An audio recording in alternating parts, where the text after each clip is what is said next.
School না তৃণমূলের শিক্ষা সেলের অফিস বোঝা দেয়। ক্লাসরুমের মধ্যেই সম্বর্ধনা জানানো হলো সদ্য নিযুক্ত কোচবিহার জেলা তৃণমূলের যুব সভাপতিকে। কারণ ওই যুব সভাপতি আবার ওই স্কুলের শিক্ষকও বটে, নাম স্বপন বর্মন। নিজেই নিজের ফেসবুক পেজে তার প্রচারও করেছেন, অবশ্যই বানান ভুল সহ। এই বানান ভুলগুলো হয়তো অনুপ্রেরণা যোগাবে তার ছাত্রছাত্রীদের। তার আগে ছবিগুলো দেখে নিন।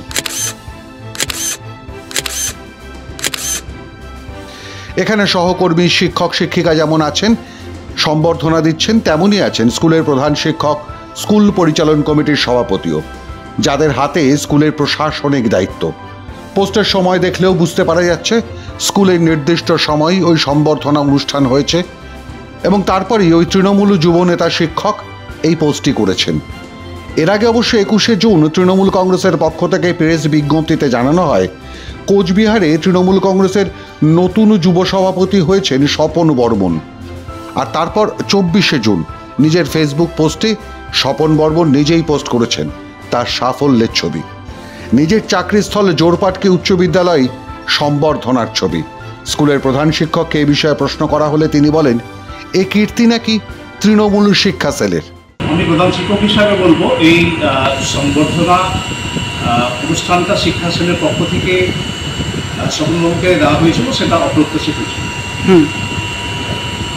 এবং যদি আমাকে কেন জিজ্ঞাসা করা হয়, বিভিন্ন সময় এখানে টুকটাক পলিটিক্যাল প্রোগ্রাম হয়েই থাকে এবং সেটা শিক্ষা সেলের পক্ষ থেকে অনেকটা এটার জন্য আমি প্রস্তুত ছিলাম না। তৃণমূল কংগ্রেসের শিক্ষা সেলের বুদ্বুদ্ধি না হয় বোঝা গেল, কিন্তু স্কুল চলাকালীন স্কুলের একটি ক্লাসরুমের মধ্যে তৃণমূলের সদ্য নিযুক্ত জেলা যুব সভাপতিকে সম্বর্ধনা দেওয়ার অনুমতি কে দিয়েছেন? স্কুলটা কি তৃণমূলের রাজনীতি করবার জায়গা? একজন শিক্ষক যিনি তৃণমূল দলের জেলার যুব সভাপতি হতেই পারেন, তাই বলে সেই শিক্ষককে তার স্কুলের মধ্যেই ক্লাসরুমে সম্বর্ধনা দিতে হবে? এটার জন্য আমি প্রস্তুত ছিলাম না, কিন্তু হঠাৎ করেই প্রায় বলতে গেলে এইটা হয়েছে। হঠাৎ করে তার শিক্ষা প্রতিষ্ঠানে কেন? সে আপনারা দিতেই পারেন। এটা অপ্রত্যাশিত ছিল, সেভাবে আমি জানতাম না। এটা না হলেই ভালো হতো। হঠাৎ করে হয়ে গেছিল, আপনি নিষেধ করেননি কেন? এমনকি প্রধান শিক্ষকের ঘরেও তো আরেক দফা সম্বর্ধনা হয়েছিল। পিছনের চেয়ারে বসে আপনি নিজেই হাততালি দিচ্ছিলেন সূর্যনাথ বাবু, দেখুন সেই ছবি।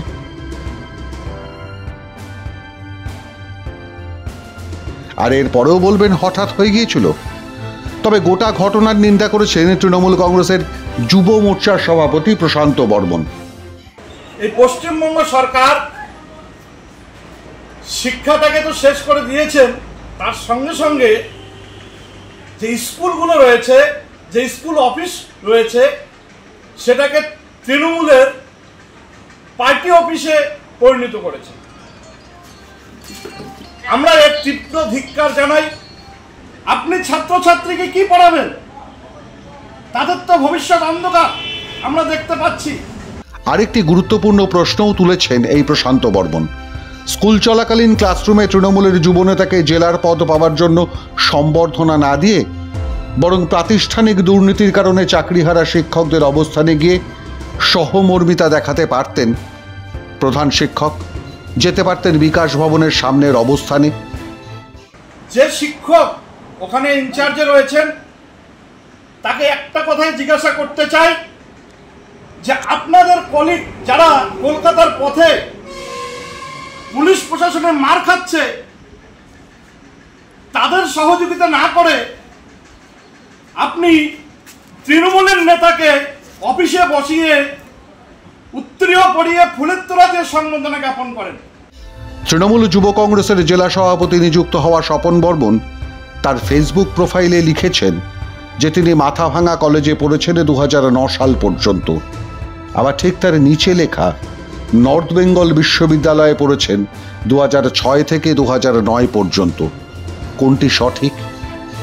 আসলে কোচবিহারের মানুষ প্রশ্ন করছেন, এই স্বপন বর্মনও 2012 সালের প্রাইমারি টেট কিংবা 2016 সালের এসএসসি পরীক্ষা দিয়ে শিক্ষকতার চাকরি পাননি তো?